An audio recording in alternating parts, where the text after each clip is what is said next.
One, scene 32, take one, Mark. Okay,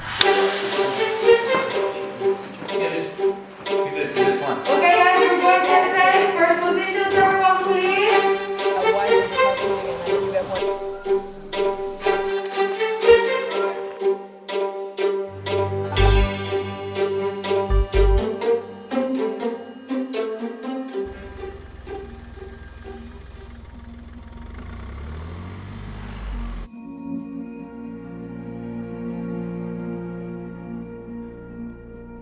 So I finally made the first feature. At first I really wasn't sure I was able to make a feature, but Louis kind of pushed me saying, you're ready, you've done so many short films and it's time to, go on the big boy stuff. Yeah, so it's really exciting. I mean, we prepped a movie, shot a movie, and now we've edited the film and it's out there and we're looking for distribution, and we're into many festivals right now, getting lots of really cool reviews. So Blake and I are very excited, and we're keeping the whole team updated. All the cast and crew know every step of the way how we're doing, because we've got a WhatsApp group which is kind of like a family where we just share everything, small updates, big and small, everything. It wasn't anything like I've experienced before from my short films, because with my short films normally it's just a one location and then you kind of go back home and then come back another day, whereas this is you staying with people, some people I've never met before in my life, for like whole 2 weeks. Grace, what are you doing here? Celebrate your birthday, obviously. Oh, I don't really like to celebrate my birthdays. Shut up.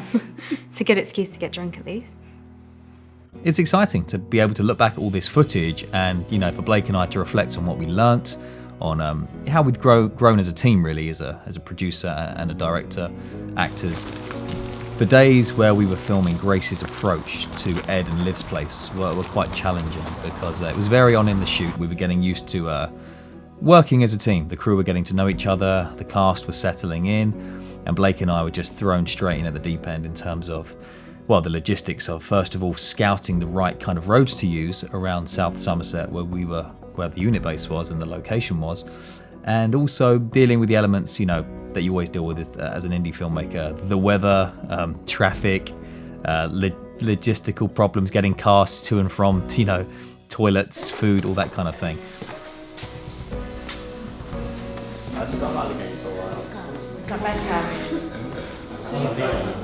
With the first day we had to do quite a few exterior shots, and because the film is quite dark and disturbing, I need to create that kind of eerie kind of mood. So the weather was reporting rainy for the whole 2 weeks, which is good and bad, because it's good that it's not going to be too much sunshine, but it's bad that if it rains too much, it's going to ruin some of our shots, obviously. I mean, you're not doing too bad yourself, Ed. Look at this place. And a beautiful girlfriend you stole away from me. You can take Polly with you anytime. Hey! Here. The cast had settled in, the crew had settled into their accommodation, everybody knew where they were eating, knew where the toilets were, all that stuff, all their personal kind of belongings and space makes a huge difference. Then they can come to the workplace every morning with all of their energy. And I felt the same, so did Blake, I believe.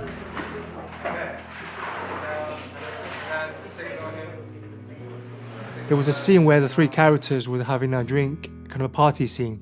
Originally in the script that was outside around kind of a bonfire. And it was a shame that we couldn't get that, because obviously it was raining and the fire wouldn't work and everyone was going to get really cold and freezing. We just thought, okay, we'll just have to move it inside. Unfortunately, at the location we have this open fire, which we thought great. So not only we'd be able to, not get wet, and we'll still get the fire at the same time. Let me know when you guys are set. Set. Action.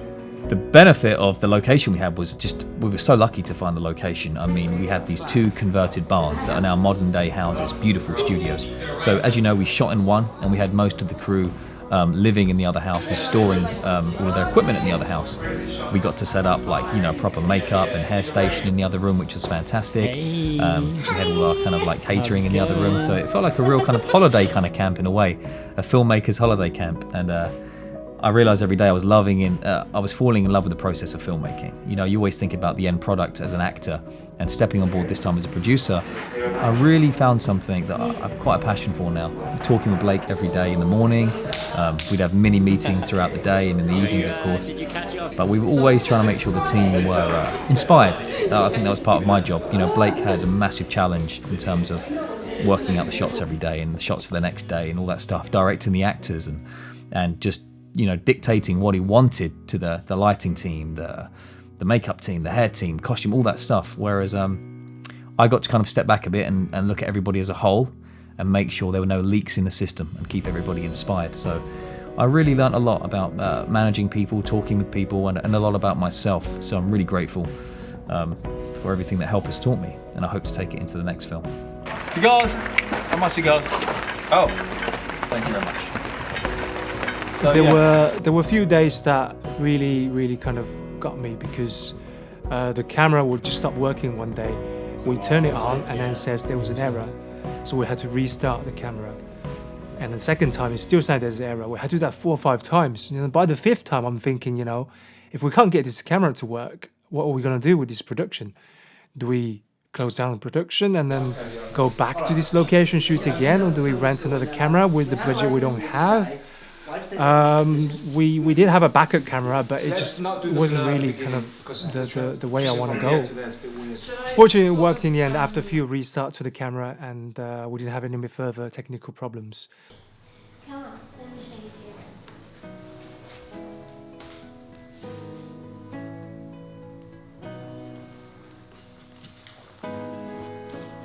And being a director, you kind of forget what the actors go through on set, especially for a feature film.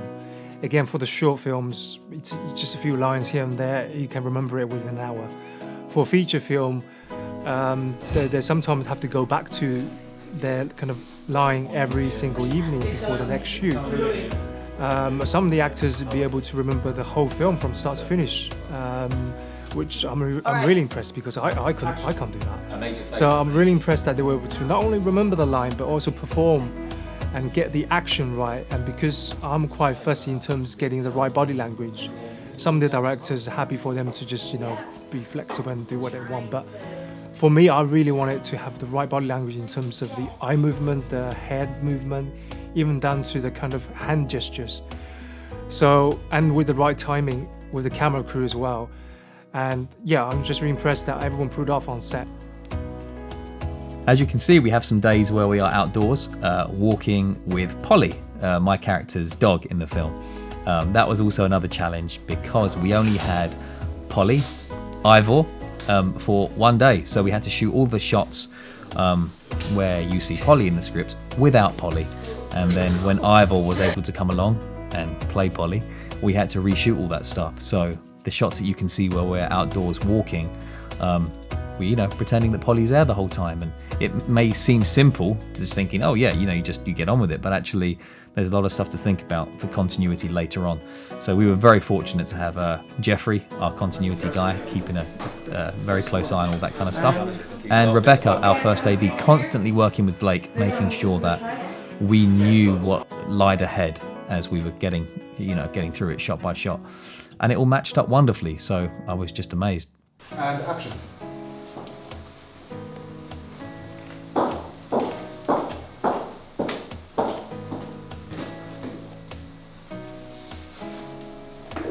Yeah, it was really, it was a real tough shoot, but you got me through it without you.